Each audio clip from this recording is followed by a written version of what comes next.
Assalamualaikum warahmatullahi wabarakatuh. Ini cerita Nabi ketika ketemu Nabi Adam. Fa idza nazara qibala yaminih dhahika, wa idza nazara qibala shimalih baka.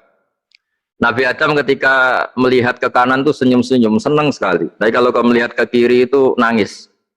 Lalu Rasulullah SAW tanya ke malaikat Jibril, itu siapa? Itu Adam. Dan yang kelompok di kanan itu ahli surga. Maka beliau kalau melihat senang sekali, dan kalau yang di kiri itu ahli neraka, kalau beliau melihat itu susah sekali. Artinya apa? Betapa susahnya jadi Nabi Adam itu. Jadi kalau misalnya ada koruptor ketangkep gitu ya, yang nangkep ya cucunya, yang ditangkep juga cucunya. Kalau kita punya anak 10 itu, terus yang satu misalnya nyuri milik temannya, milik saudaranya itu, sing naboi ya anaknya, yang ditaboi juga anaknya. Kayak apa tersiksanya seorang Nabi Adam? Karena nggak punya pilihan, pasti dari sekian kasus dolim dan mazlum, yang mendolimi maupun yang didolimi itu pasti anak cucunya. Jadi betapa susahnya seorang Nabi Adam. Jadi termasuk kearifan kita sebagai manusia itu belajar dari takdir yang kita hadapi, yaitu keterbatasan kita sebagai manusia. Kita harus bisa ngelola kegagalan, terima kodok kodar. Makanya kata Mbah Mun, abahnya Gus Yasin itu sering cerita ke saya, iman itu paling dhuwur itu iman kodok kodar khairihi wa syarrihi minallah. Kita harus punya kesiapan iman khairihi wa syarrihi minallah, bahwa segala kebaikan, segala syar itu sudah digariskan oleh Allah Ta'ala. Kita bisa apa sebagai manusia. Jadi pertama Nabi Muhammad ketemu di as-sama idunya, langit paling dekat, itu ketemu Nabi Adam dengan kondisi seperti tadi. Kalau melihat ke kanan itu senyum, karena itu anak-anak beliau, turunan beliau yang ahli surga. Kalau melihat ke kiri itu nangis, karena itu cucu beliau yang ditakdir tidak jadi orang baik. Artinya kalau ada peristiwa sosial apa saja, yang satu zalim, yang satu mazlum, atau yang satu benar, yang satu salah, atau sama-sama benar tapi salah paham, itu semua adalah cucu Nabi Adam alaihi salam, dan itu membuat beliau kadang-kadang dohika, kadang-kadang senyum, kadang-kadang baka, kadang-kadang nangis. Jadi itu yang menjadikan tambahnya arifnya Rasulullah SAW. Saya teruskan, Qultu ya Jibril man hadha qal hadha Adam wa hadhil aswida an yamini wa an shimalih nasamu bani fa ahlul yamin ahlul jannah wal aswida allati an shimali ahlun nar fa idza nazara qibala yamini dhahika wa idza nazara qibala shimalihi baka. Itu seperti misalnya kita punya anak 5, yang satu sukses jadi profesor doktor atau jadi orang alim, yang satu sekolah saja agak naik, misalnya sudah agak naik, entekno dunya itu nghabiskan harta itu kan. Tapi barokahnya itu mungkin kita mau jadi sombong nggak jadi gitu, karena punya anak yang nggak sukses. Mungkin barokahnya punya anak yang sukses itu meredam keangkuhan kita, terus kita menjadi orang yang sopan dengan tetangga, dengan orang lain karena dipaksa punya hal-hal yang seperti itu. Jadi semua yang ditakdir Allah kalau kita ridho itu pasti baik. Karena ya kata yang ngarang kitab hikam itu, orang tawadhu itu kalau dinasehati pakai teks saja tidak cukup. Kalau punya utang tuh tawaduk sendiri gitu, guyonannya orang-orang kiai gitu. Ada orang sombong, supaya ada sombong kalau dia ketemu orang yang ngutangin tuh pasti sopan sendiri. Jadi kalau dinasehati suruh sopan susah, tapi kalau ketemu orang yang ngutangin atau ketemu orang yang dia butuh pasti dengan sendirinya sopan sendiri. Atau ketemu orang yang menjadikan anaknya dapat pekerjaan, menjadikan keluarganya dapat job pekerjaan, pasti dia sopan sendiri karena utang jasa.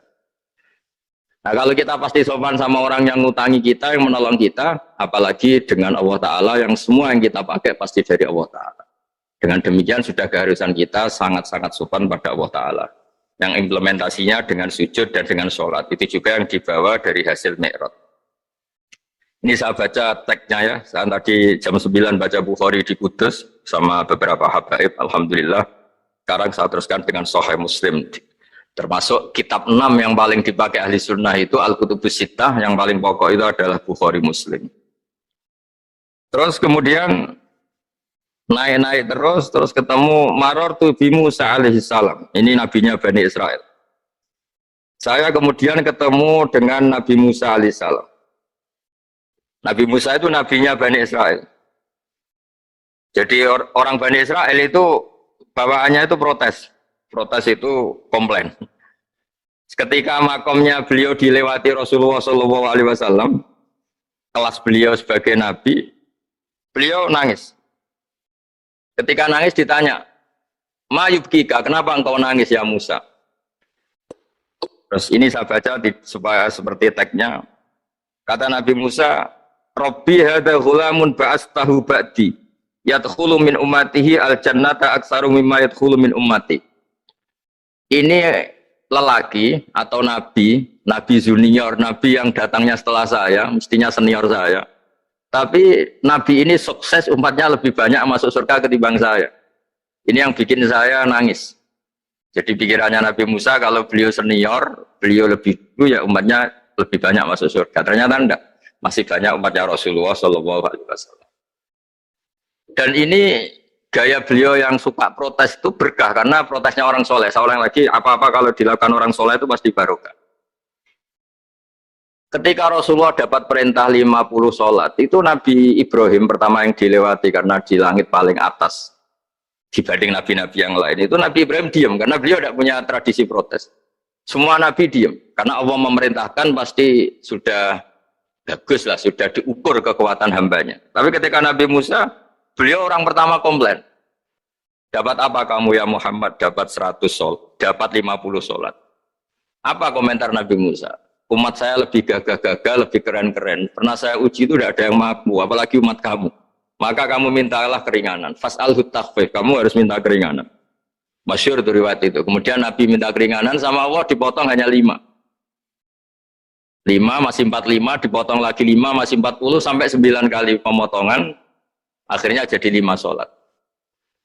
Itu satu menjadi pelajaran bahwa hubungan dengan Allah Ta'ala itu tidak perlu malu. Karena Allah itu suka dimintain. Mestinya kan dipotong 5, minta lagi sungkan, dipotong lagi 5, minta lagi sungkan, tapi ternyata berkali-kali. Bahkan ketika sudah 5 itu Nabi Musa masih bilang, ya Muhammad minta lagi keringanan. Jadi kalau itu dikabulkan itu jadi tidak ada sholat itu kalau 5 masih minta. Nah, sampai Rasulullah itu tanya ke Jibril, ya Jibril bagaimana dengan gaya komplainnya Nabi Musa? Hiddah itu sering komplain. Jawabnya malaikat Jibril, ya roh hiddata, Allah tahu betul tentang komplainnya Musa dan Allah senang. Ya karena bawaan beliau begitu. Ini penting saya utarakan bahwa dalam Islam itu orang yang lemah lembut, yang samahah, Allahun halim, kayak Nabi Ibrahim itu juga Allah suka. Yang suka komplain tapi demi hak, bukan demi konflik, saya ulang lagi demi hak, bukan demi konflik, juga Allah suka. Itu kita menjadi dapat sholat yang hanya 5 itu barokahnya komplainnya Nabi Musa karena kita yang lemah ini diukur dengan umat beliau yang kuat ternyata umat beliau tidak kuat barokahnya tidak kuat itu dipakai tolak ukur apalagi umatmu yang Muhammad kemudian itu yang menjadikan Nabi sebagai orang yang sangat tawaduk karena yang merintahkan itu senior meskipun kita tahu Nabi Muhammad itu Sayyidul Awwalin wal Akhirin tapi secara lahir, secara jusmani beliau lahir paling belakang dan secara lahir juga beliau Nabi paling terakhir. Jadi secara hukum adab beliau harus sopan. Tentu sopan itu jadi panutan kita. Meskipun kita tahu hakikat beliau adalah Sayyidul Awwalin wal Akhirin. Secara hakikat. Nanti kita bicara lebih jauh tentang jusmani dan ruhani. Nah akhirnya keturutan sampai 5 sholat yang kita lakukan sekarang itu barokahnya komplainnya Nabi Musa. Banyak di cerita-cerita kitab hadis. Ketika Nabi Musa ngaji sama Nabi Khidir, itu komplainnya Nabi Musa menjadi fikih yang luar biasa, kata kitab Ibnu Hajar al-Asqalani, Fathul Bari. Ketika beliau ngaji sama Nabi Khidir, kemudian Nabi Khidir itu dipinjemin perahu sama masyarakat. Sudah dipinjemin karena beliau majanan ya, dikasih gratis. Tapi di tengah-tengah perjalanan perahunya itu dilubangi. Nabi Musa komplain, akhirat tahali tukhriqu ahla, masa kamu lubangin padahal kamu naik, nanti gimana kamu sudah pinjem, nggak bayar, masih merusak lagi, itu apa-apaan. Nabi Khidir ya relax saja, ilmu kamu belum cukup untuk menganalisis ini. Begitu juga ada 3 peristiwa yang Nabi Musa itu selalu komplain. Apa yang dikatakan Ibnu Hajar al-Asqalani itu kitab yang sangat bagus sekali. Justru dengan protes itu Nabi Musa punya kelas di atas Nabi Khidir karena orang nggak boleh sukut alal mungkar karena secara fikih orang itu tidak boleh mendiamkan suatu yang buruk. Kita tahu dalam aturan fikih di antara kewajiban kita adalah ingkarul mungkar, mengingkari suatu yang memang harus diingkari. Ya meskipun tentu tidak dengan sikap destruktif yang merusak dan apa, tapi yang nggak baik tentu kita ingkari. Perilaku Nabi Khidir yang melubangi perahu yang tidak miliknya, padahal yang punya perahu sudah menonton itu perilaku yang nggak baik. Sehingga Nabi Musa protes. Justru protesnya Nabi Musa ini menjadikan beliau selalu di kelas fikih terbaik, yaitu ingkarul mungkar, mengingkari barang yang harus diingkari. Tapi tentu Nabi Khidir juga nggak salah, karena beliau punya perhitungan di depan nanti itu ada begal-begal, ada kekuatan yang nggak baik, yang selalu akan membegal perahu-perahu yang kondisinya sempurna. Nabi Khidir punya perhitungan, kalau ibarat mobil ini spionnya kok nggak dipecah, nggak diambil, itu termasuk mobil bagus, pasti digarong. Tapi gara-gara spionnya dipecah dulu sama Nabi Khidir, terus depannya dilumuri apa supaya agak menarik, ini selamat. Jadi perhitungannya Nabi Khidir, wa kana wara'ahum maliku ya'khudhu kulla safinatin ghusba. Di beberapa tafsir diartikan safinah ay sholihah, karena di depannya nanti akan ketemu orang-orang yang dolim yang selalu ngambil perahu-perahu yang bagus. Caranya gimana supaya perahu itu gak diambil? Ya karena mereka hanya ngambil yang bagus, ya dirusak dulu supaya gak bagus. Kalau ya gak bagus nanti lolos dari garong tadi, dari pengambilan secara dolim tadi. Jadi Nabi Khidir gak salah karena ada visi seperti itu. Nabi Musa protes juga gak salah karena memang tugasnya itu ingkarul mungkar, mengingkari barang yang memang gak benar. Nah, di sini seperti yang dikatakan Gus Yassin, kita harus bisa ngelola perbedaan, ngelola beda sudut pandang dan sebagainya. Sehingga kita selalu dapat nikmat Allah Ta'ala, wa allafa baina qulubihim, nikmat yang kita asik, kita hidup asik, nyaman. Doa-doa bapak-bapak saya, guru-guru kita sering ijazahi setiap ketemu teman atau keluarga disuruh berdoa, Allahumma alif baina qulubina wa aslih dzata bainina. Semoga hubungan kita dengan orang lain itu baik-baik saja dan semua konflik kita dibenahi oleh Allah Subhanahu wa taala. Karena kita tidak pernah tahu ya, kita miskin kadang dianggap problem karena takut membebani tetangga. Tapi kita kaya juga kadang dianggap problem karena orang lain takut kalah dengan kita. Kita tidak pernah tahu cara pandang orang lain. Jadi kadang-kadang kita menang gitu, sama yang seneng dikira kita pemikir serius. Tapi sama yang nggak seneng dikira kita merengut. Kita guyon, kata yang seneng itu luar biasa. Kita dianggap orang yang ceria. Bagi yang nggak seneng dianggap arogan. Jadi kita tidak pernah bisa ngelola pikiran orang lain. Nah, barokahnya rahmat Allah yang tidak terbatas, kita seperti ini. Dan itu digambarkan oleh Allah Ta'ala ketika ketemu antar Nabi. Itu cara pandang ya beda-beda. Nabi Ibrahim itu kalau melihat orang yang nggak benar, itu ya ngendikane faman tabi'ani fa innahu minni wa man asani fa innaka ghafurur rahim.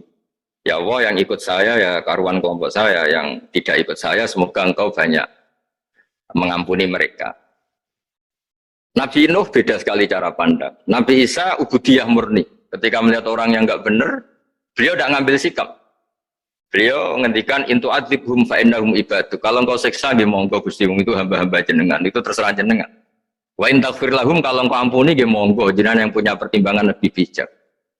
Dan itu yang dalam banyak hadis ketika Rasulullah SAW melihat umatnya di akhir zaman yang macam-macam, Nabi ngambil sikap kayak sikapnya Nabi Isa. Sebagian riwayat Nabi mengatakan fa'aqulu kama qala al-abdus soleh. Saya akan ngambil sikap kayak sikapnya al-abdus soleh. Di hadis itu diredaksikan yaitu dengan redaksi intu azibhum fa innahum ibaduk wa in taghfir lahum fa innaka antal azizul hakim. Ya, saya teruskan. Kemudian akhirnya Rasulullah SAW sampai ke Sidratil Muntaha. Wa ra'aitu Ibrahim alaihi salam wa ana asbahu waladih bih.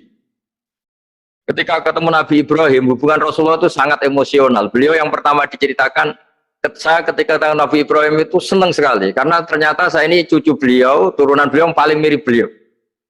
Jadi ini unik, dari sekian peristiwa besar, peristiwa langit, kemudian Nabi ada hubungan emosional yang luar biasa ketika ketemu Nabi Ibrahim. Pertama yang dikatakan Nabi, wa ana asbahu waladihi. Saya adalah cucu yang paling mirip beliau. Dan ini kita tahu akhirnya di semua syariat kita istilah resminya itu anit tabi millata Ibrahim hanifah. Di istilah resmi agama kita millata abikum Ibrahim, agama leluhur kamu Ibrahim. Kita ketika baca sholawat Allahumma sholli ala sayyidina Muhammad, terusannya juga kama sholli ta'ala sayyidina Ibrahim wa ala ali Ibrahim. Dan seterusnya dan seterusnya. Kemudian yang terakhir saya cerita secara akidah Ahlussunnah wal Jamaah yang dianut oleh Imam Asy'ari dan Maturidi. Meskipun secara lahir itu Nabi mengalami pertemuan dengan Allah di Sidratil Muntaha, Tapi tetap saja kita cara pandang bahwa Allah Ta'ala itu mukhalafatul hawadis. Allah tidak bisa kamu andekan di satu tempat terus ngalami hal-hal yang kita alami sebagai makhluk. Sebab itu sirinya kenapa di surat Isra dimulai dari subhanalladzi. Allah tetap maha suci. Maha suci itu artinya terbebas dari yang kita alami. Allah selalu mukhalafatul hawadis. Allah la yahtaju ila makarin. Allah tidak butuh tempat. Allah tidak butuh waktu, Allah tidak butuh semua. Karena Allah itu qayyum, Allah itu qiyamuhu binafsihi, berdiri sendiri. Allah tidak butuh aras, Allah tidak butuh kursi. Tapi eksistensi kursi yang butuh Allah. Allah tidak butuh aras, tidak butuh kursi, tidak butuh langit. Semuanya itu berdiri karena Allah. Bukan sebaliknya Allah berdiri di atas semuanya. Sehingga kita mulai kecil diajari Allah itu siapa? Al-Qayyum. Kalau bahasa kita qiyamuhu binafsihi. Selalu berdiri sendiri dan Allah itu al-ghaniyul mutlak, nggak butuh yang lain. Di sini pentingnya selalu Nabi ngintikan subhanallah beritanya tetap Allah itu maha suci, Allah maha besar, Allah maha agung, dan keagungannya diantara ditandai dia punya sifat yang tidak sifat kita, dia punya keabadian yang tidak bisa kita miliki, dia punya semuanya yang tidak kita miliki. Itu sebab itu dimulai subhanalladzi asra bi abdi lailam minal masjidil haram.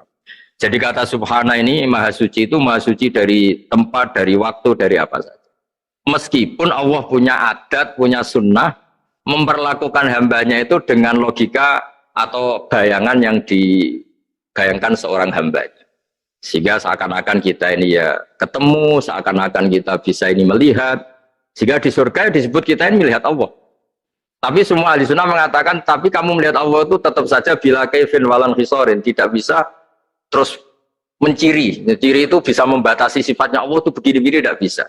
Tetap Allah itu la tudrikul absar wa huwa yudrikul absar. Tapi kita bisa disebut melihat dengan kemakhlukan kita yang profan di surga disebut melihat. Tapi bukan melihat yang kayak kita melihat antar makhluk yang terus bisa apa itu cerita detail, cerita spesifik, cerita apa, tidak bisa. La tudrikul absar. Ini hebatnya ulama-ulama kita selalu cerita Mi'raj, cerita nazar ilallah fil jannah, melihat Allah di surga. Tapi bersamaan dengan itu selalu cerita Allah itu mukhalafatul hawadis, Allah itu laisa kamislihi syai'un. Jadi terima kasih Gajang utamanya pada Gus Yasin dan yang membantu semuanya. Barokahnya kita ketemu bisa ngaji, supaya barokah saya baca teks aslinya di hadisil Isra, karena tadi saya jam 9 sudah baca Bukhari. Ini supaya dapat berkah saya ini baca Sahih Muslim. Begini ya, saya tak cerita karena saya baca kitab itu banyak sekali. Ini bukan dalam konteks sombong atau takabur, boten. Saya cerita baca kitab banyak itu supaya sampean tahu bahwa pikiran saya ini mamluk, dipenuhi dengan pikiran-pikiran ulama dulu karena saya sering baca. Jadi tidak pikiran saya sendiri. Khusyuk itu maknanya takut. Ya takut itu ya maknanya takut. Takut itu ya kelas-kelasan. Misalnya saya dipanggil bapak saya. Bahak sini,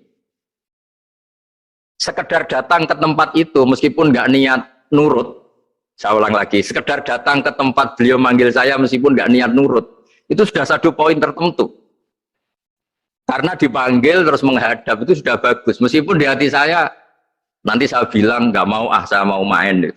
Tapi itu sudah poin tersendiri. Karena bandingannya akbala dalam bahasa Arab itu adbaro. Adbaro itu dari kata dubur. Dubur itu membelakangi. Daripada misalnya dipanggil bahak sini, malah lari, menjauh. Membelakangi. Kalau dalam bahasa Arab itu adbaro. Adbaro itu menjadikan duburnya di belakangnya. Makanya bandingannya akbala itu menghadap dengan muka. Kalau adbaro orang di belakangi pakai duburnya. Makanya dalam bahasa Arab disebut adbaro. Nah, sehingga terburuk dari seorang hamba itu adbaro. Dipanggil ndak moro, dipanggil ndak menuju yang dipanggil, malah menjauh. Nah menjauh ini dalam bahasa Arab itu kadang dibahasakan tawalla. Tawalla itu mengo itu menghindari, atau adbaro, membelakang. Jadi kalau Anda sholat kok masih sering salah, dan saya yakin semua orang juga gitu, kalau nggak nabi, nggak wali itu ada ya kesalahan-kesalahan yang tidak fatal-fatal banget, karena ada kebaikan yang Anda lakukan, yaitu ketika Anda dipanggil, Anda istijabah, Anda mengiyakan dengan menghadap. Ya, itu sudah bagus. Nah setelah menghadap ternyata disuruh apa itu tidak nurut. Disuruh apa gak nurut itu satu kesalahan yang tidak mengganggu poin pertama tadi Anda menghadap. Sehingga banyak cerita di hadis-hadis ada sahabat yang zaman itu tidak soleh-soleh banget. Zaman itu ketika Nabi, saya ini mau sholat ya Rasulullah, tapi jangan diminta berhenti dari begini-begini. Beliau menyebutkan sekian kemungkaran sahabat tadi. Nabi komentarnya itu sayan hahumayakul. Nanti kalau sering sholat lama-lama ya enggak begitu. Nah ini kelirunya kita sebagai manusia. Lama-lama juga baik, itu kita kira itu terus harus sekarang gitu loh. Nah itu keliru, harus sekarang itu keliru. Bisa saja kita ini setiap sholat pasti sudah ditulis Allah, nanti itu mati baik. Belalang nanti habis asar sebelum kita maksiat sudah mati, habis sisa sebelum kita maksiat lagi sudah mati. Jadi barokahnya sholat itu ada waktu yang potensi ya, potensi sholat itu akhir kenangan kita, sholat itu identitas kita, sholat itu status kita. Nah, karena kita sholat itu pakai niat itu komitmen. Sementara kalau Anda maksiat itu tidak pakai niat, karena zallah. Zallah itu ya ada niat maksiat, tahu-tahu mungkin di bis ketemu orang cantik, terus agak jelalatan, tapi kan tidak niat. Tapi kalau sampai sholat kan, datang ke masjid, bayangkan diimami ini, nanti kamu takbir, nanti kamu baca ini, baca ini. Jadi benar-benar komitmen, itu status kita. Kata Said Zabidi disebut mautinuhu wa haqiqatuh. Baiknya umat Islam itu kalau taat itu mautinuhu, itu alamat resminya, itu statusnya, kata Said Zabidi. Tapi kalau dia maksiat itu zallah itu kepleset.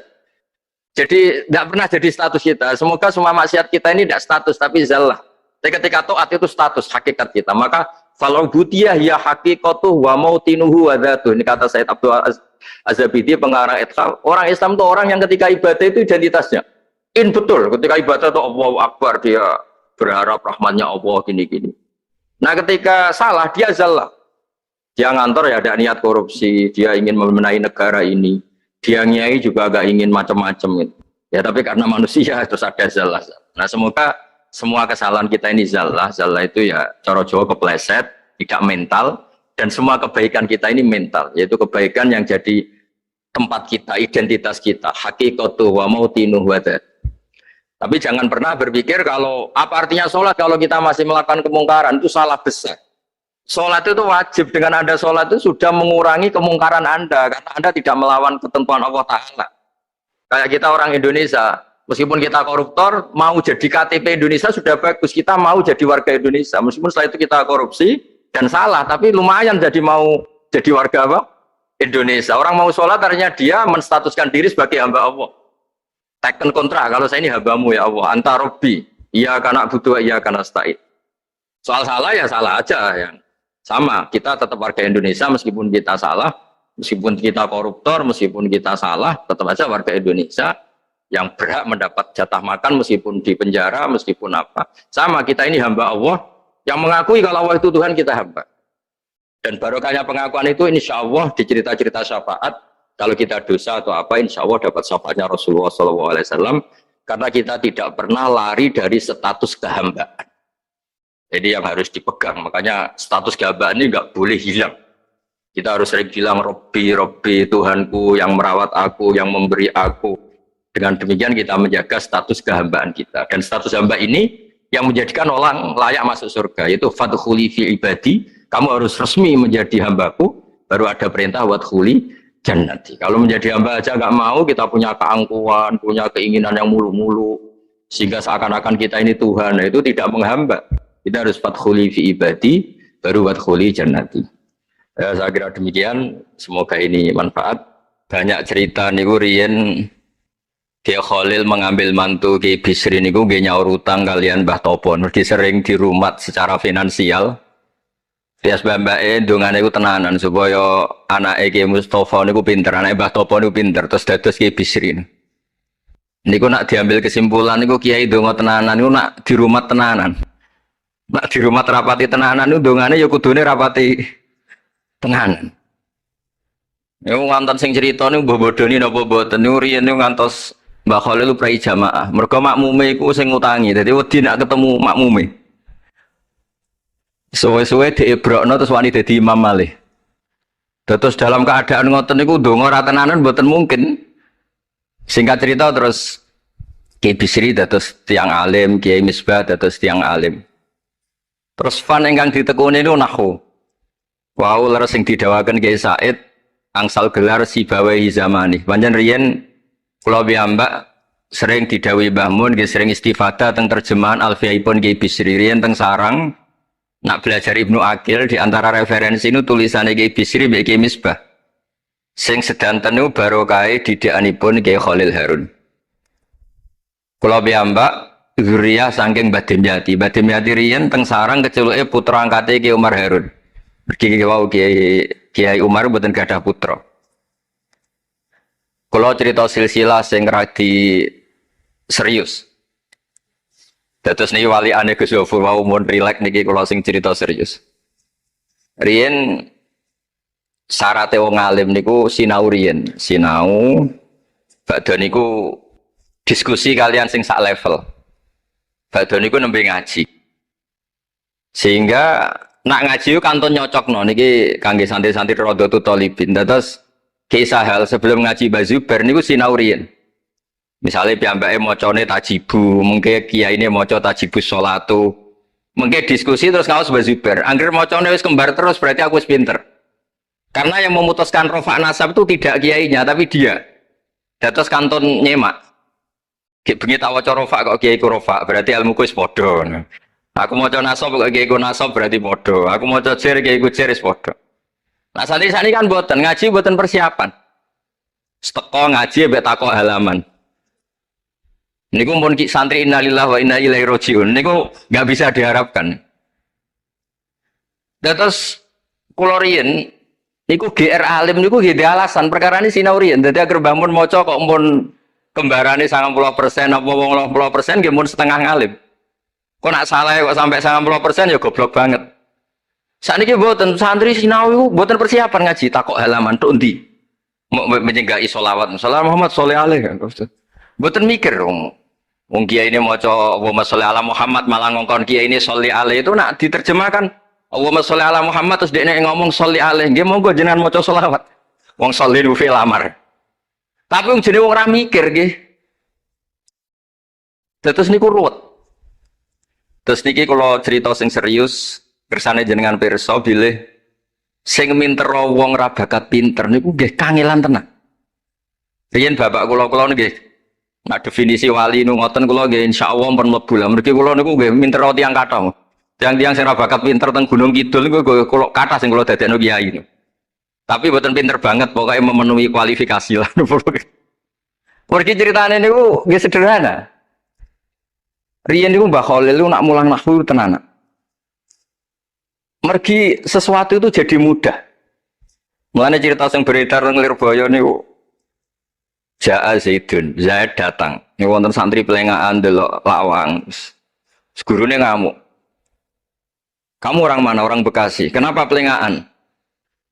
Ya katanya Ja'a Zaidun ra'aitu Zaidan. Habis Pak Guru bohong. Katanya Zaid datang melihat Zaid ternyata orangnya enggak ada. Contohnya menjaga Zaidun roa itu Zaidan. Tapi barokahnya itu terus sesuatu itu menjadi mudah. Nah ini sing dawe Mbah Mun, sing didawakan Gus Yofur kula jeeling dawe Mbah Mun gelem ra gelem Allah kudu gawe wong alim kok wong Jawa. Mergo wis kadung dawuh Islam iku kafatal linnas untuk semuanya. Fasibawa Farisiun, Imam Sibawa itu orang Persia. Imam Ghazali juga Tos itu Persia. Banyak orang alim dari Irak itu Babylon, itu tidak Arab. Karena Islam ini kafatal linnas. Makanya gelem ra gelem guyonane Mbah Mun niku Allah kudu gawe wong-wong koyok Warijo, koyok Kirun kudu dadi wong alim. Guling-gilingan nak Islam tidak milik orang Arab saja tapi kafatal linnas. Niku nak cara paham. Dadi pun dadi janjine pangeran.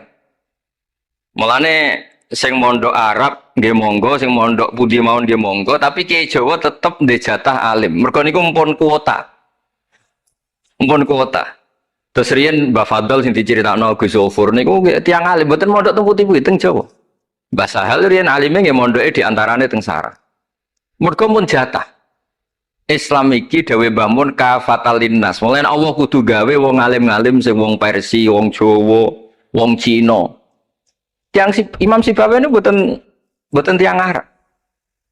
Mulane piyambake ra difrustasi nak debat mbek wong Arab. Masyhur yen ada ahli nahwu sing tiang Arab, namine Kisai. Yambake Sibaweh tiang Persia. Niku didu kalian seorang raja di depan umum kan maca qad kuntu azunnu annal aqrab asyaddulas atan minaz zambur faidan huwa hiya atau faidan huwa iya. Jari Imam Sibaweh rofa. Jari Imam Kiswai oleh rofa oleh nasok. Terus akhirnya dalam perdebatan itu antuma ro'isa baldatikuma, kamu ini ketua dua negara Anda karena Anda yang terbaik. Lalu famanil hakim, terus keputusan ini di tangan siapa? Kamu orang terbaik di negara kamu semua. Terus yang bilang hadil Arab. Ya orang Arab semua ini kita konsensus polling. Semua orang Arab bilang Imam Kisai. Karena orang Arab biasa ngendikan iya atau hiya. Akhirnya Imam Sibawayh itu frustasi. Mereka dipermalukan di depan umum. Kila karena dalika sababa wafatih, sababa mautih. Bahwa peristiwa itu yang menjadikan Imam Sibawayh kabundut. Kok dipermalukan di depan umum? Imam Sibawayh keyakinannya tetap bersikeras. Setelah idza fujaiyah itu rofa. Karena beliau ikut fusha saja. Fa idza hiya hayatun tas'a. Fa idza hiya bayda'ul linadirin. Semuanya itu rofa. Beliau nggak bisa nerima konsep nasab. Terus tapi Imam Sibawayh yang ngalami dipermalukan itu jadi barokah yang sak dunya. Yaitu karena dia orang Persia, belajar nahwu harus yang fusha saja. Barokahnya itu orang-orang non-Arab itu bisa belajar nahwu. Karena nggak perlu latihan min aina ji'ta diwaca minin jid, fi aina batuka diwaca fen batnuk. Cara sampean latihan Arab nakal tambah goblok.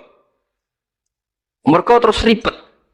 Orang Arab itu kalau orang Jawa mangan, sak piring kok wis wareg itu takok fi aina batnuka itu fen batnuk. Kan tambah pusing. Nak temudi kan boten. Fi aina batnuka. Min aina jikda. Sehingga ra perlu mikir minin jid. Terus dawe bangun barokah fusha itu terus nahwu itu bisa digeneralisir. Akhirnya terus pilihannya alfiyah. Kila diantara sing betul alfiyah pertama nu Kiai Khalil Bangkalan. Mergi teng silsilah wau sing dirawakan Kiai Said diantara gurunipun Mbah Khalil Harun Kiai Khalil Bangkalan. Kula piyambak menyaksikan dalam manaqibnya Syekhona Khalil, beliau ngaji sama Said Zaini Tahlan.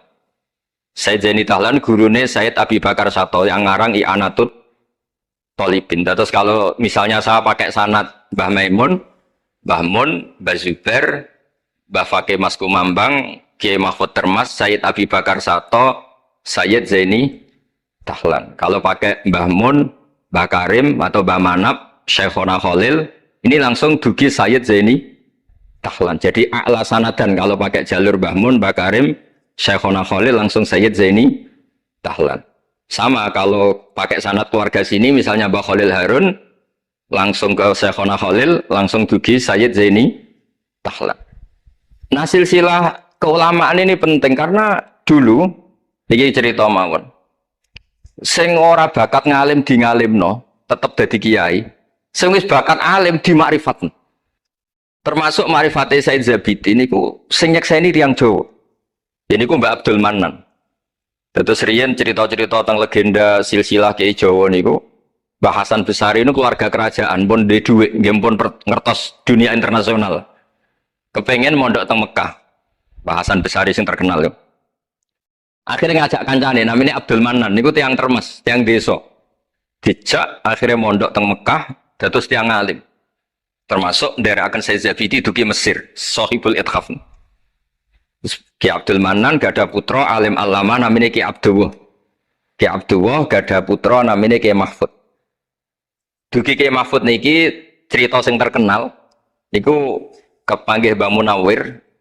Kila niku murid guru wakila konco. Sing jelas saingan dadi wali perkaranen. Mbah Mahfud itu ora trimo, tapi ora trimo sae hiro kalau dalam bahasa Arab gopto ta hiro. Sopo sih kok ana wong sak tawafan khatam Quran. Dados sing kula tambahi Gus Sulilak dadi wali ku sak tawafan khatam Quran. Mboten maca ithaf dalu-dalu seneng Gus penggane rokokan dalu-dalu maca kitab malah seneng. Kon molekan. Niku akhirnya kepanggih. Kepanggih terus kila niku Kiai Mahfud pesen Muhammad ini kan betul teng Indonesia.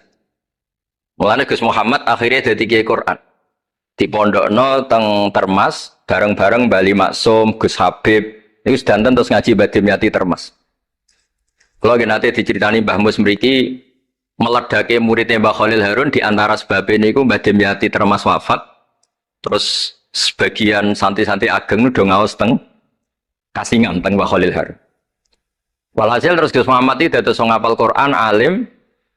Terus dipek mantu tiyang sugih namanya Kaji Taslim. Terus akhirnya urip teng Betengan.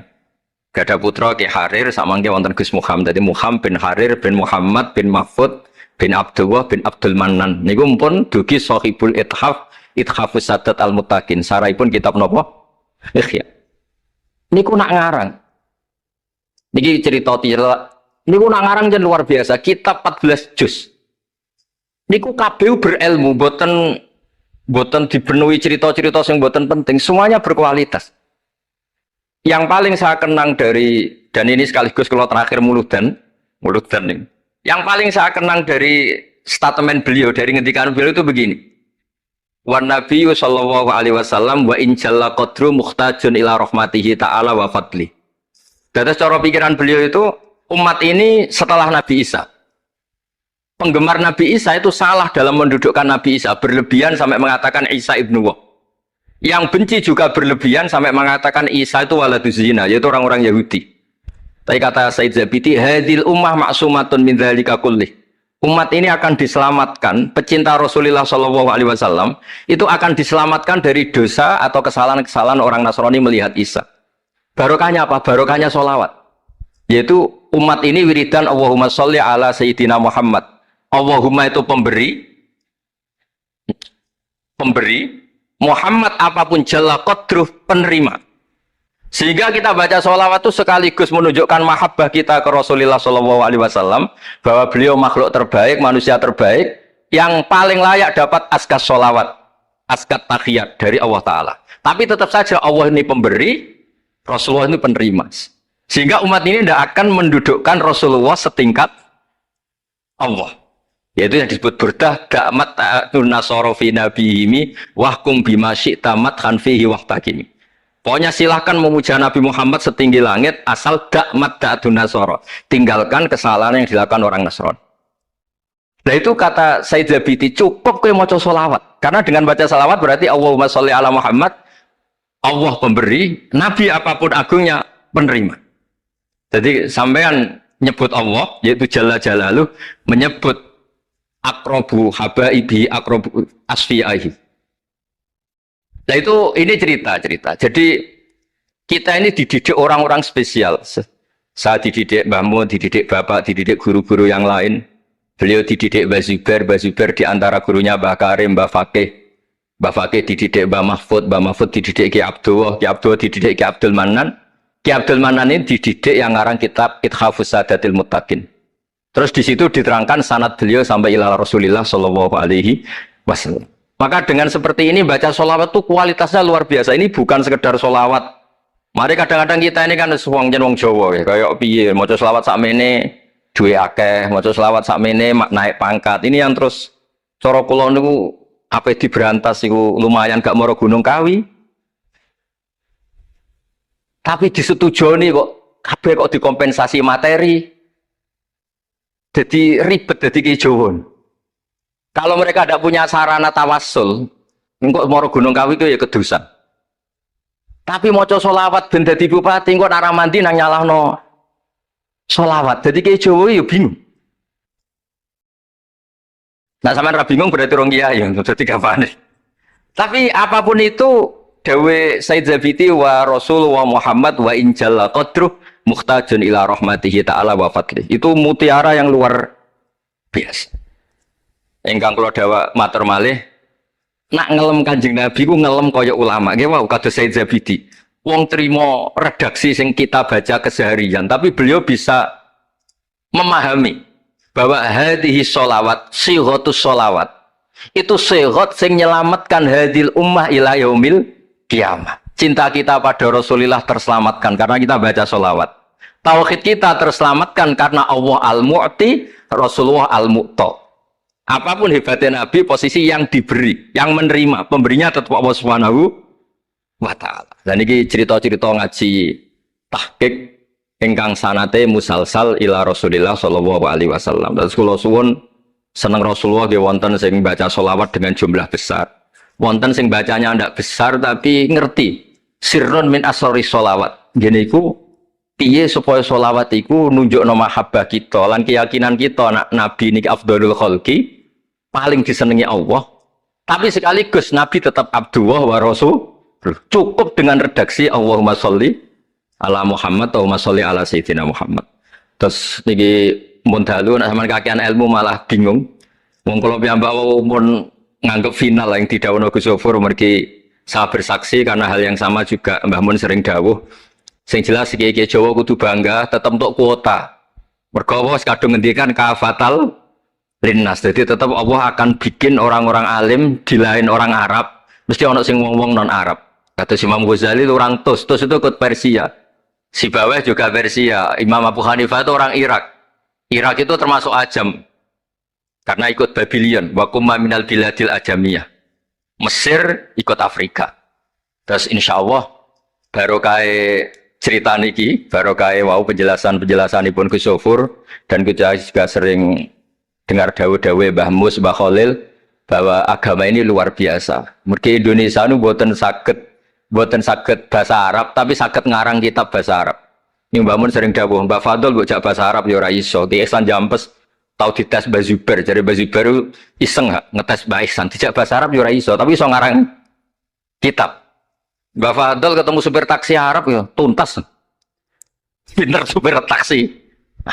Mana gara Mbah Mun ana wong modho Arab kepen pinter, kepen iso bahasa Arab. Kowe adol es ning Arab kok pinter bahasa Arab iso ora Mbah Mun. Napen alim yo niru Mbah Fadl. Tapi sakit alim alam. Mergi mpun untuk kuota agama ini kafatal linnas. Nah, agama itu mulai dulu itu masalah klaim di sosialnya ya. Pada level kebenaran tentu agama itu hak dan batil. Tapi pada level sosial itu klaim. Klaim bahwa Ibrahim itu kita. Kata orang Islam, kata orang Yahudi Ibrahim itu kita, kata orang Nasrani Ibrahim itu kita. Sebab perdebatan itu ketika diputuskan Yerusalem, Hebron, terus Bethlehem, itu dianggap kota internasional, kota bersama. Sehingga di sana itu yang namanya Nabi itu kadang kakinya di masjid, kepalanya di sinagog, atau pokoknya separunan. Jadi saya pernah sholat di masjid Ibrahim itu harus melewati sinagog. Itu tak inceng Nabi Iskak itu nang tengah-tengah sinagog. Ibrahim lumayan, sirahe nang masjid. Jadi hanya satu bangunan. Sama persis di masjid Yerusalem itu masjid apa? Baitul Maqdis itu. Tembok yang satu yang sebelah ini dipakai tembok ratapan, tembok yang sama yang satu dipakai masjid. Itu jangan satu tembok, bukan dua tembok. Makanya tiga agama ini unik, musuhan tapi titik keramat itu menunjuk yang sama. Orang kok berhubung ra cocok wis aku tak ning Bantul, enggak ada yang seperti itu. Semuanya di titik itu. Jadi nak donga ya krungu wong kula nate teng tempat tembok ratapan yang Yahudi. Makanya sekuler ya ono barokah dunia itu sekuler. Kula mriku nggih ketunan. Mbak-mbak nggih jilbaban enggak masalah karena dianggap tempat wisata. Sama di Mesir itu ada masjid tertua, Masjid Amr bin As. Wong barat nak rono ya ono sing katokan cekak macam-macam. Wong wisata. Kok Masjid Kauman Jogja. Sopo yang mlebu ya oleh wong sapa? Wisata. Maksudnya kan banyak turis yang ke situ posisi enggak berpakaian apa? Islami senajan to mok ning jowo di Masjidnya Amr bin As sama. Nah pertanyaannya gini, satu-satunya yang bisa meyakinkan umat Islam kalau Ibrahim tidak Yahudi dan Nasrani ya dawuh pangeran. Kenapa? Karena secara fisik makamnya itu di kawasan apa? Yahudi. Nabi Daud para meneh sak kemule itu tembok bintang kejora kabeh. Bahkan kalau ziarah ke sana kudu maca ala Yahudi dulu. Iya, Nabi Daud sing. Nah, di sini ini pentingnya nyuwun sewu, pentingnya dengan tanda kutip pentingnya politik. Jangan-jangan makam-makam itu terserah otoritasnya. Andai kan Indonesia itu menang Wahabi, mungkin makam-makam tulis sentral kemusyrikan, awas bahaya. Karena yang menang Aswaja ya tempat barokah. Ya tinggal yang nulis. Nah ini yang kita khawatirkan. Ibrahim mengalami seperti itu. Andai kan dulu yang menang 100% Umar atau Salahuddin Al-Ayyubi, mungkin Ibrahim itu enggak lagi ada sinagog di seputar Nabi siapa? Ibrahim. Semuanya Tapi sekarang enggak, karena dikuasai dunia internasional itu jalan kakinya di sinagog. Ishak malah total Ishak gitu. Yakub malah total semua tubuhnya di sinagog, karena Yakub itu nama lainnya siapa? Israel. Ya, nama lainnya Yakub siapa? Makanya Yakub bin Ishak bin Ibrahim. Lah Yakub punya anak namanya Yahuda. Paham ya? Makanya Yahuda bin Yakub bin Ishak bin Ibrahim. Yahuda punya dulur yang li'ab 12, yang dulur punya dulur li'ab itu 2, Bunyamin sama siapa? Yusuf. Ya Bunyamin Yusuf ini sakit. Yang lainnya berapa? 11. Itu 10 kan, berarti 10. Pokoknya bangsa itu berapa itu? Lah itu li'ab hanya berapa? Ada li'ab, ada apa? Sakit. Nah Yusuf nasibnya paling untung Nabi Yusuf. Orang Kristen nama Yusuf sama orang Islam jenenge Gus Yusuf itu banding. Ya. Daniel enggak ya? Keok ya? Sarah? Keok kita. Yusuf banding ya? Non Muslim nama Yusuf banyak ya? Islam Kiai Yusuf juga banyak. Mustafa Rawono ya? Islam kabeh aja nih, meskipun gak wong pilihan deh nih. Mustafa sing jeneng-jeneng saya gak mboten ora ono maknane. Makanya saya itu mikir. Nah, terus perdebatan sejarah itu mesti mengacu ke Duriyah. Duriyah itu komunitas. Nabi Ibrahim itu, kita ikut partai Ismail saja ya, supaya jelas ya. Ismail itu lahirnya di Palestina, di Syam, dibawa ke Mekah. Tapi mari kula nu rodok setuju gak mari dadi utek kula niku wis rodok iku. Utek kula niku kan anut kaul sing paling akwa. Sampean anut sing tahu krungu pertama, kan angel itu dadi sambung. Tapi sudahlah, saya tak kompromi saja ikut siapa? Ismail. Ismail itu kemudian ketika Islam, saya ulang lagi, ketika Islam mengklaim juga agama Ibrahim, itu orang Yahudi mencibir. Kamu kok bilang agama Ibrahim itu alasannya apa? Kita ini yang ikut Ibrahim, kata orang Yahudi, karena kita orang Palestina, kita orang Yerusalem. Terus Nabi Muhammad memberi penjelasannya, tentu diajari Allah, Ibrahim itu pernah hidup di Mekah. Buktinya fihi ayatum bayinatum maqamu, jejak kakinya di situ, jejak kesejarahnya di situ, yaitu istrinya pernah dibawa ke Safa dan Marwah, yaitu peristiwa Hajar nyari apa? Air. Lalu Ibrahim dan Hajar ini punya anak namanya siapa? Ismail, dan itu namanya Abul Arab. Jadi Abul Arab itu Ismail. Bukan Ibrahim. Kenapa kok tidak Ibrahim? Karena Ibrahim juga Abu Syam. Ibrahim masih milik bersama. Yang mulai benar-benar hidup di Mekah itu siapa? Ismail. Maka dulu perdebatan antar para peneliti agama, itu lalu Adnan itu siapa? Makanya terus diputuskan, wa adnanu bila roibin inda dzawil ulumin nasabiyah ila dzabihi Ismaila nisbatuhu wa muntama. Lalu pertanyaannya, orang Yahudi yang di Palestina tetap mengklaim kalau mereka turunan siapa? Ibrahim, dan menduga Ibrahim adalah Yahudi. Islam darani Ibrahim Islam. Ya sudah seperti itu tuh nasib agama, akan begitu terus ila yaumil qiyamah. Kita tentu iman status Ibrahim, maka anak Ibrahimu Yahudiyah wala Nasraniyah. Nah, kenapa harus Quran ngendikan? Karena secara fisik atribut Ibrahim itu sekarang makomnya itu dikuasai Yahudi, akhirnya dikuasai Israel akhirnya juga. Jadi gampangannya ini loh. Umpama Nabi Ibrahim di makom ning Indonesia terus dikemuli ayat kursi kan aman.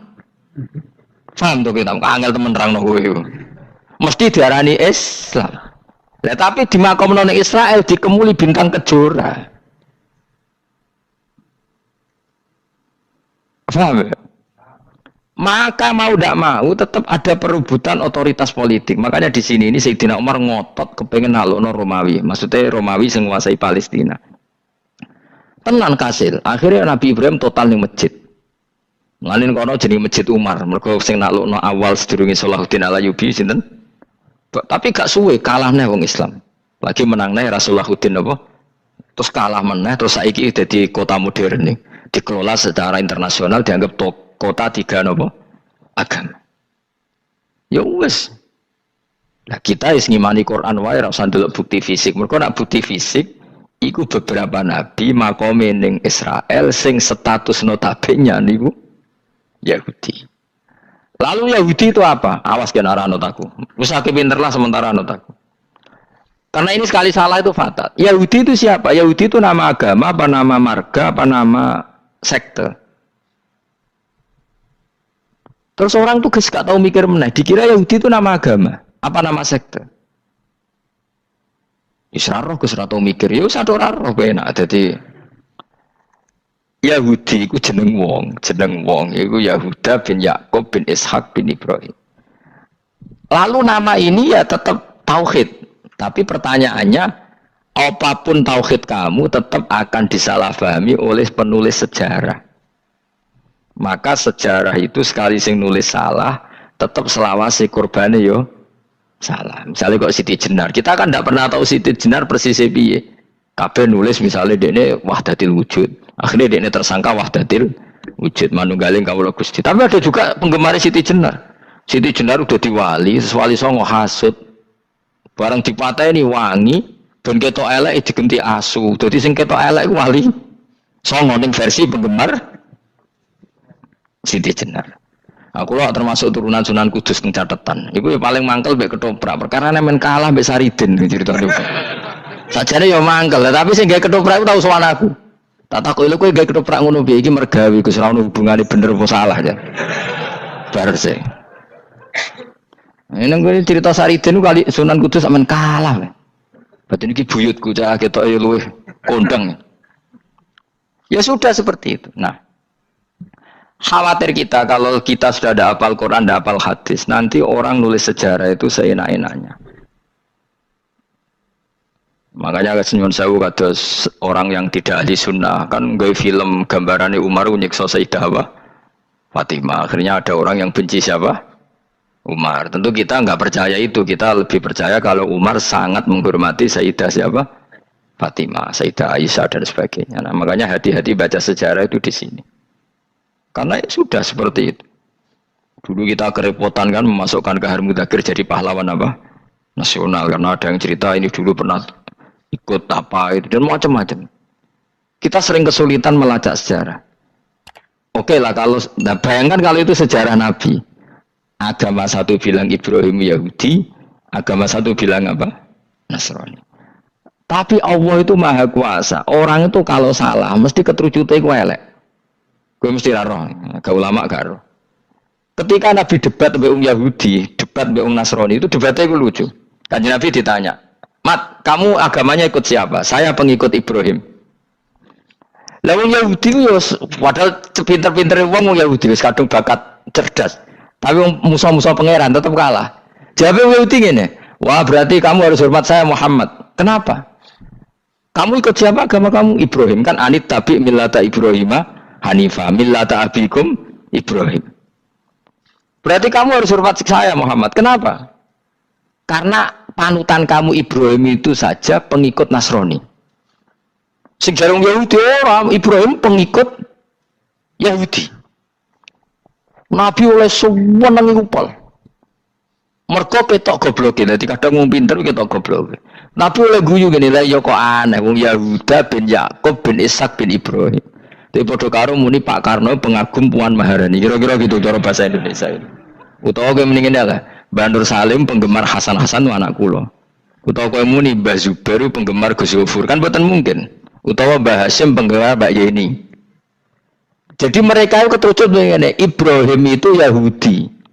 Padahal sing jenenge Yahudi iku putune Nabi Ibrahim kok Yahuda bin Yakub bin Ishak bin Ibrahim. Mulane terus Quran turun. Quran turun oleh gojlok ngene.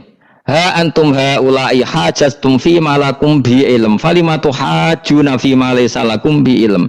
Ini perdebatan sudah tidak fair. Muhammad berdebat secara ilmiah karena dia junior ngaku pengikut Ibrahim.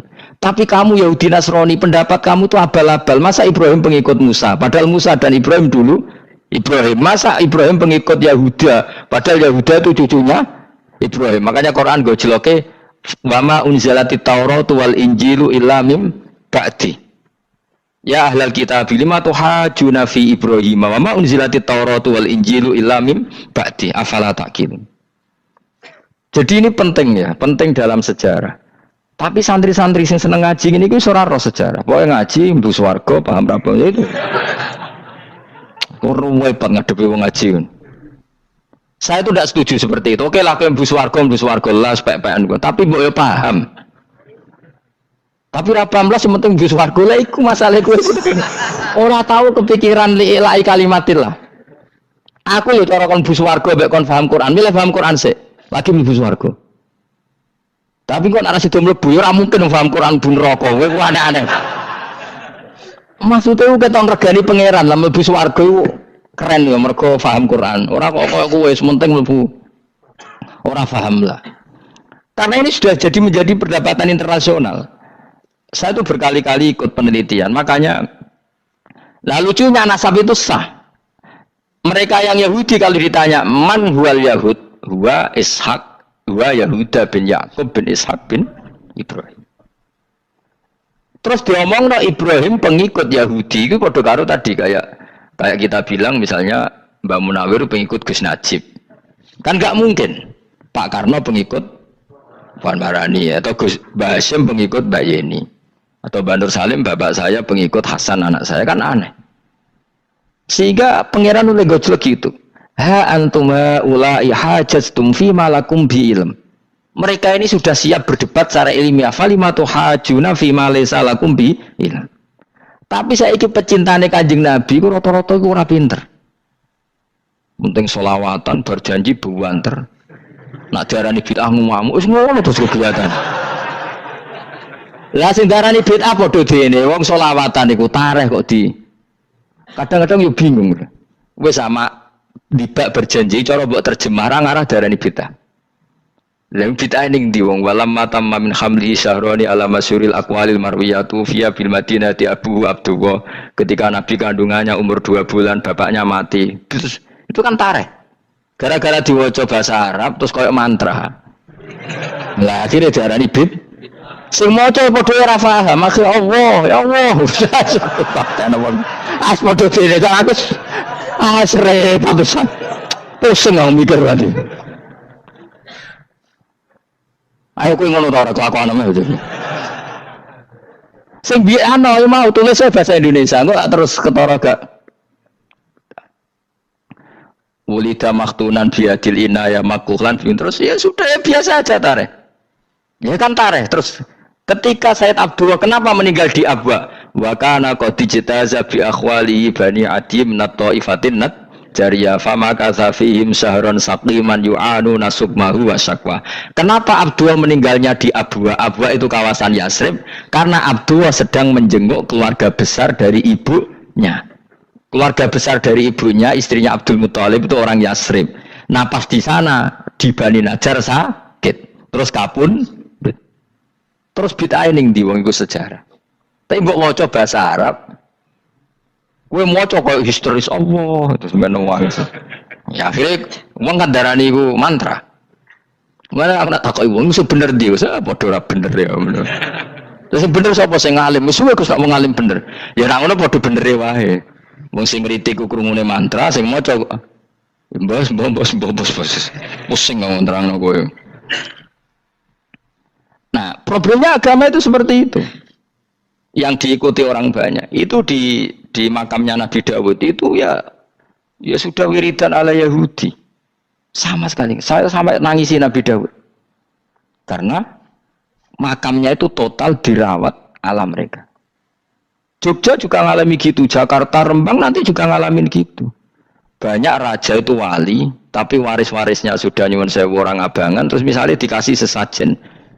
Orang ono yasine tapi mau sesajene mau apa kalau makamnya memutuskan seperti itu, penjaga makamnya itu. Mulane kena dadi wali nggo anak putumu, muridmu wali, nak ora repot, guri-guri dikai sajen. Itu di Gunung Kawi itu ada makam santri, tapi itu mek sugihan piye saja. Iku ruhe nangis tenan. Banyak seperti itu, enggak usah ditua banyak. Nah, lalu makom itu terserah siapa bertanya? Terserah yang rumat apa terserah statusnya zaman dulu? Nah, karena yang rumat itu berafiliasi ke Yahudi, terus mengklaim Ibrahim itu, maka Quran harus menerangkan makana Ibrahim Yahudi wala Nasrani karena secara artefak, secara kesejarahan fisik itu sekarang dikuasai Yahudi. Jadi repot. Ya tapi itu ya sudah. Makanya kita kembali ke Quran dengan cerita tadi. Ibrahim tetap Abul Anbiya. Ibrahim tetap Muslim. Buktinya punya peninggalan Ka'bah. Nah, Ka'bah ini harus kita jaga. Ketika Ibrahim kita katakan ninggali Ka'bah, ternyata Ka'bah di situ sentral tauhid.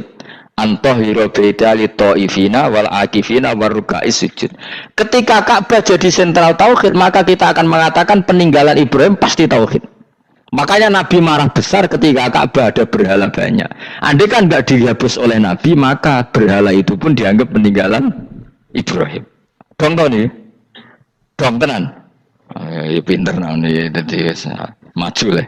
Mulane kowe aja geman donga saleh dhewe, ora cukup. Saleh saiki ora cukup, kudu ditopang saleh anakmu, saleh putumu. Apa artinya kita sekarang saleh kalau anak cucu kita tidak saleh? Pasti sejarah dibalik. Dan itu kalau dibalik yang meluruskan siapa coba? Ya coba yang bisa menjawab siapa coba? Misalnya Soben terus ya sudah ditulis kacau lah kacau. Saya tidak bisa bayangkan. Makanya Nabi Isa, Quran menjelaskan Nabi Isa sebanyak itu. Karena sudah dikira oleh orang yang salah kalau Isa itu anak Tuhan. Sampai Quran jelaskan Isa itu begini. Soal tidak punya bapak, saya ini Tuhan, kata Allah. Gawe tanpa bapak mbok wae iso ya iku Adam, kok gawe tanpa bapak kowe geger terus aku mbok anggap bapak iku piye jare pikir. Sampai seperti itu. Karena wis kadung darane keliru, dadi mau ndak mau Quran kudu nerangno. Ibrahim juga gitu, wis kadung diaku kubu sebelah nak dekne iku Yahudi. Nasrani yo ngakoni. Akhirnya Nabi debat terbuka. Lah debat ku nek kakuati kudu adu pasut. Lah repote umat Nabi sing ra keramat wis akeh yo repot. Masyhur ada orang Nasrani, orang Yahudi. Ya sudah Muhammad, kalau kita debat ilmiah oke, Anda menang dalam debat ilmiah. Tapi kita buktikan bahwa kita ini agama samawi. Kita debat pakai langit, sing kalah kena laknat, sing kalah kena adab. Cara Madura sumpah pocong. Nabi yo cari Nabi. Masyhur itu. Faman hajjaka fihi min ba'di ma ja'aka minal ilmi faqul ta'alu nadu abna'ana wa abna'akum wa nisa'ana wa nisa'akum wa anfusana wa anfusakum thumma nabtahil fanaj'ala anatallahi alal kadhibin. Nabi dijak mubalah. Oh ya oke, kita mubalah. Nabi nimbali Hasan Husain. Cucu kesayangannya dipanggil Hasan Husain. Putri kesayangannya Sayyidah Fatimah dipanggil. Terus jari Kanjeng Nabi, saya berani adu pasut. Taruhannya saya, anak cucu saya. Wong Nasrani mikir, wih, adu pasut anake dijak putune dijak mesti bener e. Mergo wong paling kuatir nak anake mati, putrine mati. Ora ono cerita bojo ning bab iku. Bojo ora melok ora ora. Mulane kula termasuk kiai sing jarang lunga mbek bojo-bojo. Sakjane sering ora tau mlebu. Tapi kiai-kiai haji ya mbek bojo, umroh mbek bojo. Kula niku ya rada iskal. Jebule bareng tak takono dadi dhuwit sing wedok. Ya wis nak ngono kejawab ya wis anjir sing dhuwit sing wedok. Ya wis nak ngono fair apa? Riyen bapak kula kaji ya dhewean, bojo kula kaji ya dhewean, kula ya kaji dhewean, tapi aja tiru. Kamu ndak sekeramat saya ya dadi. Kula nggih setuju sing grudak-gruduk wong loro karena ternyata tadi sing duwe dhuwit sing wedok. Ya wis piye meneh. Tapi dalam semua riwayat memang abna ana itu Hasan Husain, Nisa itu Fatimah. Memang Nabi enggak ngajak istrinya. Nabi itu unik dalam banyak hal itu memang ya Hasan Husain sama Sayyidah Fatimah. Kenapa istri itu kadang nggak dilibatkan? Memang nggak seru, seru anak. Orang itu lebih menyayangi anak, toh nyowo cara Jawa. Bareng Nabi keluar, orang-orang Nasrani bilang ini wajah-wajah yang setiap mengetuk langit pasti disembadani. Terus mereka mundur, nggak jadi apa mubahalah, minta mubahalah ini dibatalkan. Berarti Nabi itu debat 2 kali. Secara ilmiah ya pernah, yaitu membuktikan kalau Ibrahim adalah pernah berdomisili di Mekah. Sehingga Nabi mengklaim sebagai turunan Nabi Ibrahim. Mereka tanya buktinya apa? Terus fihi ayatum bainatum maqamu Ibrahim. Orang-orang Yahudi Nasrani ditanya, itu apa? Jejaknya itu jejak Ibrahim. Mereka ngakui kalau Ibrahim pernah di Mekah. Artinya kalau pernah di Mekah zaman dulu kan nggak ada pesawat, nggak ada, mesti domisilinya lama. Dan itu artinya punya anak turun yang hidup di Mekah, yaitu lewat Ismail. Bukti kedua tadi, sa'i. Sa'i baina Safa wal Marwah adalah mengenang ketika Hajar mencari air. Lagi mulai perkara mbek kowe. Saiki Ismail ketika lahir iku jek digolekno banyu antarane Safa mbek Marwah. Sementara cerita Dabih disembelih iku ning Sam. Mulane kok aja melo-melo lah ya. Kok aja melo-melo iku lho. Aja terusno, mari kepinteran wis. Semeneng ae ora usah melo-melo. Gak, aku Ismail ya. Cilate pinter kok pinter ra kasil, sombonge tok wis sing kasil dadi gak jeng Ismail. Ismail wis gak? Ketona nerangno gitu. Tapi ki ilmiah. Ben kowe bangga de guru alim ya dadi ki ben nak gurumu gak main-main. Aku yo krungu-krungu nak kaul aku iku Ishaq tapi wis goblok ngono Ismail. Karena waman sadda finnar ora umume wong iku wis repot. Rasa diterusno dadi bukti empirik wis mengarah Ismail iku jelas uripe ning Mekah. Mergo wong Yahudi Nasrani lah ngakoni peristiwa Hajar iku ngakoni. Berarti Ismail urip teng Mekah. Akhirnya Rabi mbek suku Jurhum terus nurono Sayyid Adnan sak teruse sampai tok Kanjeng Nabi Muhammad sallallahu alaihi wasallam. Mulane dibak utawa manakib utawi napa? Berjanji. Niku pertama sing disebut abtadiul imla bismillah terus wa ba'du fa aqul wa Muhammad bin Abdillah. Kenapa dibak berjanjilah ya. Kenapa nerangkan nasabnya Nabi Muhammad? Karena yang dipertanyakan Muhammad jadi Nabi turunannya siapa? Karena syarat Nabi itu harus turunan Nabi. Makanya berjanji nerangkan wa ba'du fa aqul wa Muhammad bin Abdillah bin Abdul Muttalib wasmu Syaibatul Hamdi khumitat khisaluhus saniyah. Dan masih terbukti di Ka'bah itu ada pintu namanya pintu Babu Bani Syaibah, yaitu nama lain dari banyak Kanjeng Nabi. Terus diterusnya sampai wa'adnanu bila raibin intadzawil ulumin nasabiyah ila dzabihi Ismail. Iku partaimu. Mergo berjanjilah darani dzabihu Ismail. Alhamdulillah jadi terus kowe menang. Kenapa? Ya itu tadi sajane mau diterjemah yang ini ketahuilah bahwa Muhammad punya bapak Abdul punya bapak Abdul Muthalib punya bapak Hashim nama lainnya ini bin Abdi Manaf sampai Adnan. Ketika diterjemah itu jadi mantra apa jadi buku sejarah? Nambah waca Arab itu kira paham? Mantra. Mulane sing ngaramno ya bener pancen suarane suara mantra. Sing ngalalo ya bener karena itu sudah apa? Sejarah. Lah khilaf seperti ini sudahlah kita abaikan saja, kita suka damai, tidak suka konflik. Biasalah seperti itu. Tapi yang jelas perdebatan antar para nabi itu seperti itu. Akhirnya Nabi Muhammad ngurusno itu. Bukti Ismail itu pernah hidup di Mekah, adalah lahirnya di sini, pernah mengalami peristiwa ini. Dan sisa-sisa Ibrahim ada fihi ayatum bayinatum maqamu Ibrahim, yaitu batu yang pernah diinjak Nabi Ibrahim. Nah kenapa itu mesti Ibrahim? Karena nak wong biasa gak mungkin nginjek batu kok sampai bekas. Jajal kowe nginjek nganti bolak-balik.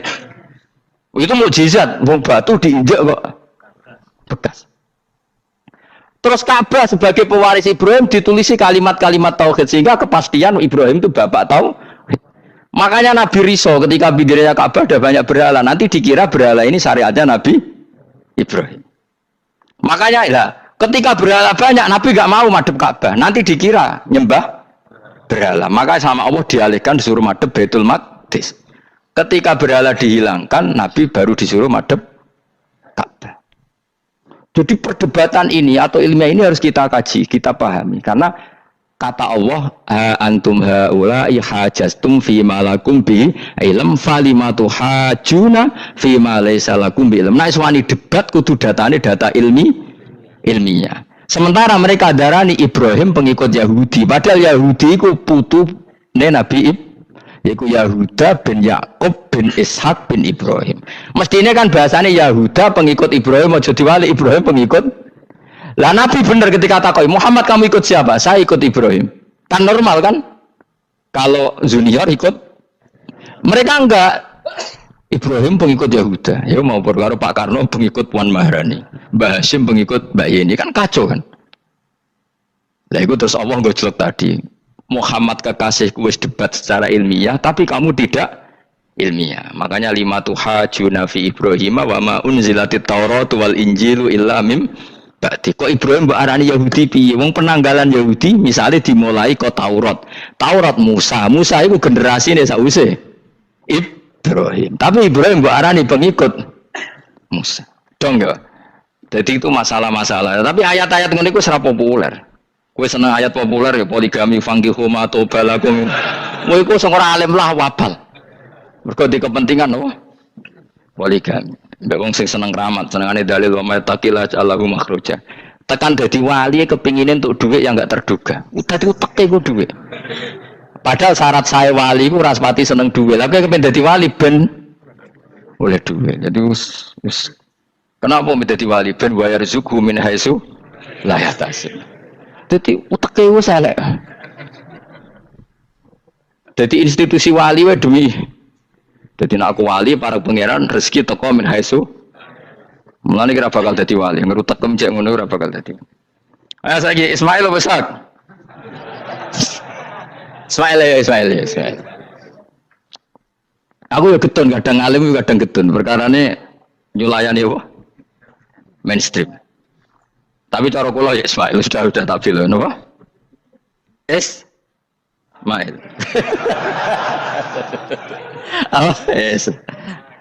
Ismail Iska Ismail. Nak cacile kan boleh sengguri. Yang jelas bahwa Ismail atau Ishak kaulani ono pendapat ya sudah. Pokoknya arah Ismail ya Ishak. Tapi kabeh kitab itu menjadi setuju Ishak tapi ben kok. Aku kadang ya aduh matane wong tenan. Ya sudah pokoknya kaulani apa? Ada dua pendapat yaitu Ismail atau Ishak atau malah kita alime to kowe. Ada dua pendapat. Oh kan. Jadi kesane macane kitab akeh ngono. Gak ngerti mau hasil ngaji ke bengi. Aduh matane wong guys. Sabar. Ismail wis ya. Sekawe Ismail. Soale mele sing nguri. Wa tarakna alaihi fil akhirin salamun ala Ibrahim. Nah, kemudian Allah menitahkan Ibrahim pasti kamu dikenang secara baik. Maksudnya tadi tiga agama semuanya mengklaim Ibrahim itu bagian dari itu. Jadi semua agama mengakui siapa? Ibrahim. Lah yo mbok gedhingi kaya ngono kersane pangeran panjenengan Ibrahim diakui tiga agama kan yo repot. Lah iya kowe ra cocok Ibrahim diklaim Yahudi, diklaim Nasrani, tapi kersane Allah Ibrahim itu orang atau sosok yang dipuji tiga agama. Ya wis kersane pangeran. Ini jelas kalau bersaksi betul di Hebron itu ada makam Ibrahim, Ishak, Yakub. Yakub karena nama lainnya adalah Israel, total di sinagog. Meskipun kita tetap kita pasti yakin kalau Yakub itu nabi dan tidak ada sangkut pautnya dengan keyahudian. Maka kita statusnya mengikuti Quran saja. Kalau status artefak atau fisik itu tinggal sing gawe makom. Gitu. Misalnya tadi Ibrahim karena makamnya di Israel dikuasai orang Yahudi, terus mereka tinggal saja ganti kafan ala Yahudi, dikemuli ala Yahudi, selesai. Waduh misalnya ono Zaid itu bawa wali tenan bora, misalnya di makam Wahabi sudah seperti itu, hanya dikasih tanda di kepala, ndak ada jubah, ndak ada apa. Tapi kebalikannya misalnya Ruhin mati anak putune suga kayak cungkup wali besar Ruhin ya terserah nih. Lah mungkin era kita masih konangan, era nice. Lho nak wali songo karuan ana buktine sejarah secara silsilah. Lah nak sing ra jelas-jelas yo. Mulane cara kula putune wali kudu alim biar urut. Lho saya itu punya catatan sampai Sunan Kudus meskipun lewat ibu, lewat nasab ibu. Tapi supaya pentingnya tadi saya masih punya kitab milik buyut saya ke-7 ke-8. Itu berapa coba? Berapa orang? Itu setiap saya buka itu langsung putus saking lamanya kitab itu. Sehingga saya tahu itu tradisi nenek moyang saya. Enggak mungkin nenek moyang saya seneng keris, seneng jimat. Nyatanya yang goni lemari ini mau ano kitab. Mbon ane goni mana ane keris kan. Artinya ini penting. Ibrahim juga gitu. Ibrahim itu ngendikan dengan anak putune tinggalanku yo Ka'bah iki, sucikan Ka'bah dari kemusyrikan. Antohiro bidali ta'ifina wal akifina war rukais sujud. Sehingga orang ingat Ka'bah itu ingat apa? Dipakai kiblatul musallin. Kiblatnya orang sholat. Lalu orang sholat itu orientasinya apa? Adalah tauhid. Berarti Ka'bah didesain untuk kiblatnya para ahli tauhid. Harus terus kita buktikan terus setiap sholat mustaqbilal kiblati dan saat sholat kita melakukan tauhid. Jadi terus sejarah berkesinam. Tapi andaikan sejarah pelakunya salah ketika Ka'bah dikuasai Abu Jahal Abu Lahab, kemudian didesain pinggirnya Al-Ata dan Uz, maka seakan-akan Ka'bah jadi sentral kemusyrikan. Makanya ini penting. Jadi lalu sejarah ini gimana? Ya terserah pengelolanya kan. Mulane wali urip iku mesti didongakno wali mati. Mergo sing iso njaga khazanah iku wali urip. Paham sing kula maksud? Jadi ojo bayangno Mekah itu sampean kalah. Nak Mekah kalah terus Ka'bah dikuasai Abu Jahal CS misalnya. Sing jenis maksudnya. Orang Abu Jahal tangi meneh mboten malah repot kabeh. Nah di sini ini pentingnya Quran. Alhamdulillah wong Islam diwarisi be Allah Quran, kitab la yatabaddal wa la yatakhayyar. Kitab yang enggak akan rubah, yang enggak ada matinya. Sehingga suatu saat misalnya Ka'bah kok pinggirnya berhala, kita tetap nganggep itu tradisi yang salah. Mergo sing jenenge Ka'bah iku antahira bidali thaifina wal akifina warruka'is sujud. Ka'bah adalah tempat yang harus steril dari salah guna, dinggo kemus. Jadi barokah Quran sebagai teks yang enggak hilang, kalau suatu saat ada perubahan tidak seperti yang kita saksikan sekarang, kita ngikuti Quran. Misalnya Ibrahim, senajan to makamnya di sinagog misalnya, Yakub makamnya di sinagog, kita tetap yakin mereka adalah ahli tauhid. Nabi Dawud yang diklaim sebagai King Dawud, King David, makamnya di Israel, terus diatributi ala Yahudi, kita tetap yakin huwa nabiyun, beliau adalah nabi beragama tauhid. Berdasar apa? Ya berdasar penjelasan Al-Quran. Kalau berdasar empirik artifak ya terserah yang bikin. Dan ini ya. Di mulane kowe sing syukur ngaji sampai roh kaul loro Ishak Ismail wis ya sapa to sing mesti Ishak Ismail mau baru Ismail gak konsisten ben kok supaya anut wong akeh jangan anut wong akeh wis ngene padha ora roe wa tarakna abqaina ali fil akhirin sanan pengalaman hasanan kang bagus salamun te keselamatan minna sanging kita maksudnya sanging Allah ala Ibrahim ngatasi Ibrahim kadhalika mengkon-mengkon kabeh kama jazina kaya malas ingsun ing kabeh naji malas ingsun al muhsinina ing pira-pira wong sing nglakoni kaapian li anfusi maring awak dhewe wong akeh. Jadi orang dimulai melakukan kebaikan pada dirinya sendiri. Kalau dia baik pasti apa? Orang lain merasa kebaikan. Misalnya kayak apik mesti kepengin sedekah, orang lain yang untung. Kamu baik pasti ingin menyebarkan kebaikan, orang lain pasti untung. Inna usataman Ibrahim iku min ibadina al-mu'minin. Saking pira-pira kaula ingsun al-mu'minin kang mukmin kabeh. Wa basyarnahu. Lan ngekeki berita gembira ingsun hu ing Ibrahim bi Ishaq kelawan tak kaya anak Ishaq. Ustudillah dikai dalil apa bidzalika klan dawu Ishaq ala anadzabiha ing atase sak temene sing disembelih ku ruhul ya anak Ishaq. Dadi ana kaul sing darani pokoke ora Ishaq. Ora Ishaq sapa? Ya Ismail.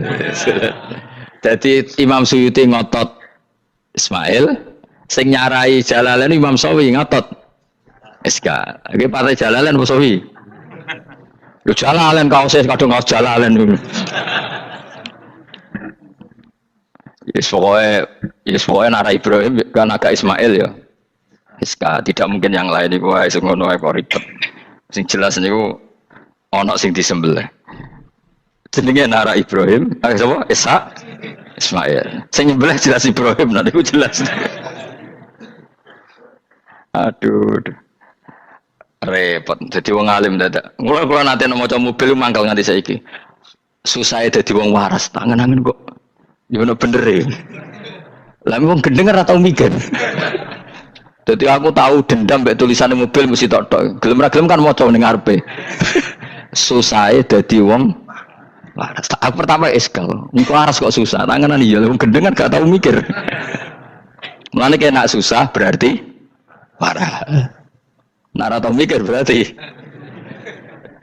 Jadi mau nak roh khilaf berarti wong alim, nak ora roh khilaf berarti wong orang alim. Saiki wis roh khilaf berarti alim. Ya sudah. Assalamualaikum warahmatullahi wabarakatuh.